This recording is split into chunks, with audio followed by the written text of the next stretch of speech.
ఖమ్మం జిల్లా నేలకొండపల్లి మండలం మండ్రాజుపల్లి కొత్తూరు, మంగాపురం తండా, చెరువు మాదారం, చెన్నారం గ్రామాలలో ఇందిరమ్మ ఇళ్లకు రెవెన్యూ గృహ నిర్మాణ శాఖ మంత్రి పొంగులేటి శ్రీనివాసరెడ్డి క్యాంపు కార్యాలయం ఇన్ఛార్జి తంబూరు దయాకర్ రెడ్డి శంకుస్థాపన చేశారు.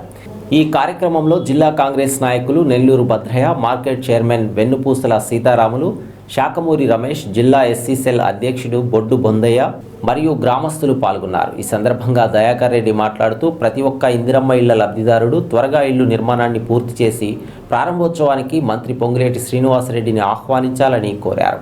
మిగిలిన ప్రతి పేదవాడికి కూడా ఇందిరమ్మ ఇల్లు వస్తుందని అన్నారు. పేదవాడికి చేరువగా ఉండాలి అంటే అది కేవలం కాంగ్రెస్ ప్రభుత్వంతోనే సాధ్యపడుద్ది. ఎందుకంటే 2005లో రాజశేఖర రెడ్డి గారు అధికారంలోకి వచ్చిన తర్వాత 2007వ సంవత్సరంలో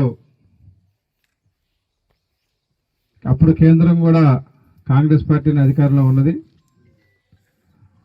కేంద్ర ప్రభుత్వ సహకారంతో రాష్ట్రంలో ఆనాడు పేదవాడికి గూడు కల్పించినటువంటి ఘనత కాంగ్రెస్ ప్రభుత్వానికి, రాజశేఖర రెడ్డి గారికి మాత్రమే దక్కుతుంది. ఎందుకంటే ప్రతి గ్రామంలో వందలాది ఇల్లు ఇచ్చి పేదవారికి ఆశ్రయం కల్పించిన ఘనత కాంగ్రెస్ పార్టీది.